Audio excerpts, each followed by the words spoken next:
Crimea पुल blast को लेकर रूस बेहद आक्रामक है। डूमा के डेप्यूटी हेड ने इसे रूस के विरुद्ध युद्ध करार दिया है। क्रीमिया के सांसद ने इसके लिए यूक्रेन को जिम्मेदार ठहराया है। मॉस्को की सड़कों पर उतरे लोग अमेरिका पर परमाणु हमला करने की मांग कर रहे हैं। इस बीच प्रेसिडेंट पुतिन का एक्शन शुरू हो चुका है। उन्होंने यूक्रेन वॉर की कमान एक क्रूर कमांडर को सौंप दी है। मॉस्को के आसपास सेना को हाई अलर्ट पर रखा गया है। रूस में जारी हलचल के बीच ज़ेलेंस्की ने फिर से परमाणु हमले का खतरा जताया है। वहीं पश्चिमी मीडिया में भी पुतिन के परमाणु प्लान के बारे में चर्चा शुरू हो गई है। पूछा जा रहा है कि क्या पुतिन का मास्टर स्ट्रोक 2022 में विश्व के लिए शोक बनेगा। जिस विनाश का डर था, जैसे विध्वंस की भविष्यवाणी की जा रही थी, जैसी बारूदी त्रासदी की आशंका जताई जा रही थी, उससे भी कहीं ज्यादा तीव्रता वाली तबाही की तैयारी शुरू हो चुकी है। अपने गुरूर पर बारूदी चोट से बौखलाए रूसी राष्ट्रपति के आक्रोश की अग्नि ज्वाला की धा से विश्व शांति घनघोर संकट में है। क्रीमिया पुल विस्फोट के प्रतिशोध के लिए बेचैन प्रेसिडेंट पुतिन का नया एक्शन वैश्विक अमन के लिए सबसे बड़ी टेंशन बन चुका है। रूस के अंदर से उठ रही आवाज महाविनाशक युद्ध के संकेत दे रही है। रूस पर पड़ी सबसे बड़ी बारूदी चोट के बाद जिस तरह खलबली मची हुई है, जैसी आशंका जताई जा रही है, उससे सवाल उठ रहे हैं कि क्या क्रीमिया का बदला परमाणु युद्ध में तब्दील होगा? क्या रूस ने नेटो से जंग की तैयारी कर ली है? क्या प्रेसिडेंट पुतिन विश्व युद्ध की पटकथा लिख रहे हैं? ये डरावने सवाल यूं ही नहीं पूछे जा रहे हैं। ये सवाल इसलिए उठ रहे हैं क्योंकि पिछले 30 घंटे के अंदर प्रेसिडेंट पुतिन ने जो फैसले लिए हैं, वो रूस के दुश्मन कैंप में खलबली मचाने वाले हैं। मॉस्को के पावर सेंटर से जो खबरें आ रही हैं, उसमें धरती फाड़ बर्बादी परिलक्षित हो रही है।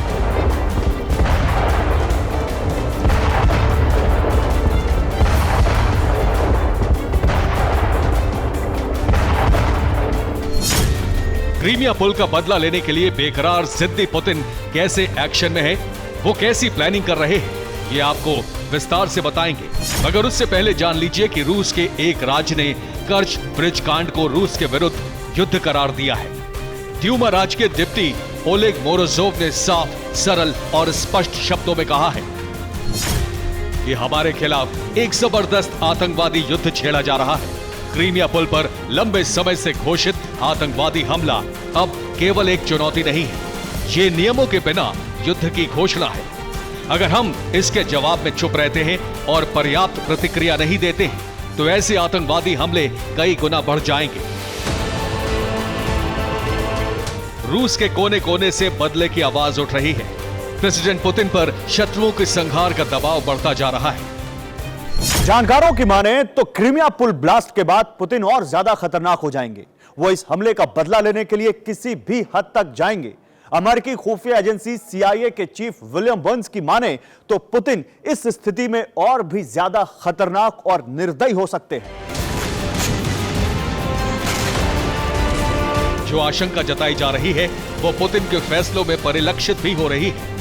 क्रीमिया पुल पर धमाके के बाद उन्होंने जो कुछ बड़े फैसले लिए हैं, वो उनकी आक्रामकता के संकेत हैं। मसलन यूक्रेन युद्ध की जिम्मेदारी जनरल सर्गेई सुरोविकिन को सौंप दी है। चर्चा है कि प्रेसिडेंट पुतिन अपने रक्षा मंत्री को भी बदलने वाले हैं। रूस की सड़कों पर यूक्रेन वॉर के शहीदों के पोस्टर लगाए गए हैं। मॉस्को के आसपास की सभी आर्मी यूनिट को हाई अलर्ट पर रखा गया है। यूक्रेन युद्ध के 7 महीने बाद अचानक ही क्यों रूस में शहीदों को श्रद्धांजलि देते पोस्टर सड़कों पर लगाए गए हैं, ये बताएंगे। मगर उससे पहले जान लीजिए कि जनरल सर्गेई सुरोविकिन को यूक्रेन जीतने की जिम्मेदारी देकर बदले का पहला कदम उठा लिया है, क्योंकि जनरल सर्गेई सुरोविकिन को दुनिया उसके बर्बर फैसले, उसकी निर्दयता, उसकी आक्रामकता और उसके अत्याचार की कहानी के लिए जानती है। 55 साल के सर्गेई सुरोविकिन रूस के ही पूर्वी राज्य साइबेरिया का रहने वाला है। सर्गेई के 30 साल के करियर में उस पर बर्बरता, करप्शन के कई आरोप लगे हैं।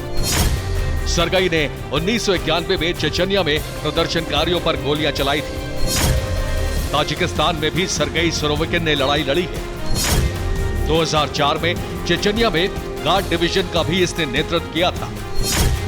इसके बाद 2017 में सीरिया में रूसी हवाई हमले की कमान संभाली थी। जनरल सर्गेई सुरोविकिन ने इससे पहले रूस के पूर्वी सैन्य जिले के कमांडर के रूप में भी काम किया है। जनरल सर्गेई सुरोविकिन को प्रेसिडेंट पुतिन का सबसे भरोसेमंद आदमी माना जाता है। अब तक रूसी एयरफोर्स में सुरोविकिन जनरल की भूमिका निभा रहे थे, लेकिन अब क्रीमिया पुल विध्वंस के बाद प्रेसिडेंट पुतिन ने सुरोविकिन को ऑपरेशन यूक्रेन की जिम्मेदारी के लिए भेजा है।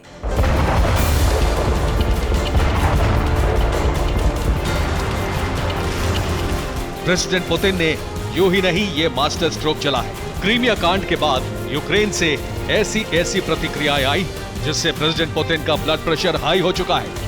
पहले पुल पर विस्फोट को रूस पर चोट की शुरुआत बताई गई और अब खुद प्रेसिडेंट ज़ेलेंस्की प्रेसिडेंट पुतिन पर जुबानी नश्तर चला रहे हैं।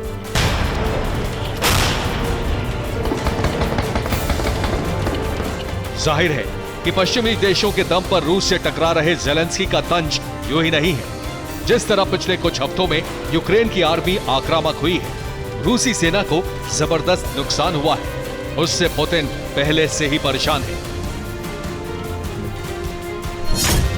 रूसी सेना पूर्वी यूक्रेन में लगातार कमजोर हो रही है।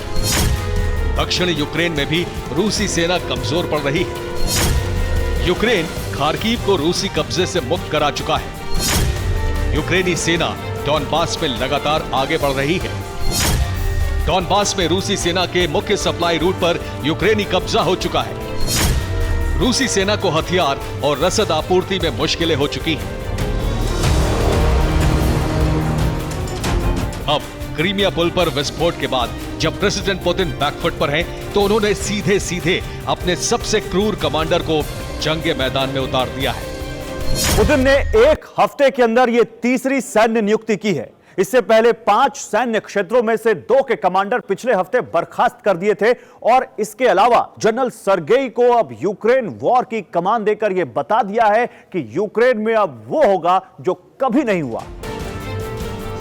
रूसी विदेश मंत्री ने फिर कहा है कि पश्चिमी देशों को पुतिन के धैर्य की परीक्षा नहीं लेनी चाहिए, क्योंकि पुतिन पहले ही कह चुके हैं कि क्रीमिया पुल पर हमला परमाणु युद्ध को न्योता देने सरीखा होगा। ऐसे में जब पुतिन के गुरूर पर सीधे चोट हुई है, तो पश्चिमी देशों के खुफिया अधिकारियों को भी डर है कि ब्रिज विस्फोट के बाद कभी भी परमाणु हमला हो सकता है। पश्चिमी मीडिया का दावा है कि प्रेसिडेंट पुतिन अब यूक्रेन को नर्क बना देंगे। ब्रिटिश अखबार ने क्रेमलिन के सूत्रों के हवाले से खबर दी है कि व्लादिमीर पुतिन यूक्रेन में पीछे हटने के बजाय सामरिक परमाणु हथियारों का इस्तेमाल करने के लिए मजबूर होंगे। दावा यहां तक किया जा रहा है कि यूक्रेन युद्ध में रूसी सेना की हार के बीच क्रीमिया पुल पर अटैक एटमी वॉर का पहला कदम हो सकता है। अमेरिकी राष्ट्रपति जो बाइडेन ने हाल ही में कहा था कि क्यूबा मिसाइल संकट के बाद पहली बार उन पर परमाणु हथियारों के इस्तेमाल का संकट सीधा मंडरा रहा है, और इसीलिए उन्होंने हाल ही में अनुमान भी जताया है कि सबसे पहले वो ये देख रहे हैं कि पुतिन का अगला कदम क्या होगा और उससे बचने के लिए अमेरिका क्या कर सकता है। क्रीमिया पुल पर विस्फोट के बाद डर का मीटर और ऊपर चढ़ चुका है। परमाणु हमले का सूचकांक इसलिए भी ऊपर है क्योंकि क्रीमिया पुल पर अटैक के बाद रूस में अचानक ही राष्ट्रवाद का ज्वार उठा है। मॉस्को की सड़कों पर रूसी सेना के शहीदों के पोस्टर लगाए गए हैं। क्रीमिया के ब्रिज पर हुए हमले के अगले दिन मॉस्को की सड़कों पर इस तरह के पोस्टर लगे हुए हैं जो आप देख सकते हैं। यहाँ पर देखिए, ये जो पोस्टर है, इस पोस्टर में एक स्मार्ट नौजवान रूसी युवक जिसका नाम है यूरी स्वेदोवोय, और ये रूस की आर्मी में कैप्टन थे। 22 मई को डोनबास के अवदीवका की लड़ाई में ये शहीद हो गए, और इसलिए लिखा हुआ है कि रूस के हीरो अमर रहे। इस तरह के पोस्टर अभी आपको मॉस्को के सड़कों पर दिखाई देंगे। इसका असर भी दिखने लगा है। मॉस्को में लोग अब सड़क पर उतर चुके हैं। मॉस्को में अमेरिकी दूतावास के बाहर का ये दृश्य है। मिसाइल सरीखे काला पुतला लिए सड़क पर उतरे लोग सीधे वॉशिंगटन डीसी पर एटमी अटैक की मांग कर रहे हैं। प्रेसिडेंट पुतिन का संदेश बहुत साफ है। एक तरफ रूसियों में राष्ट्रवाद को नया आकार दिया जा रहा है, दूसरी तरफ आक्रामक फैसले लिए जा रहे हैं। सामरिक परमाणु हथियारों के इस्तेमाल की आशंका जताई जा रही है, वो भी तब जबकि रूस की एटमी ब्रिगेड एक्टिव है। प्रेसिडेंट पुतिन के एक इशारे पर न्यूक्लियर मिसाइलों की बौछार के लिए तैयार है।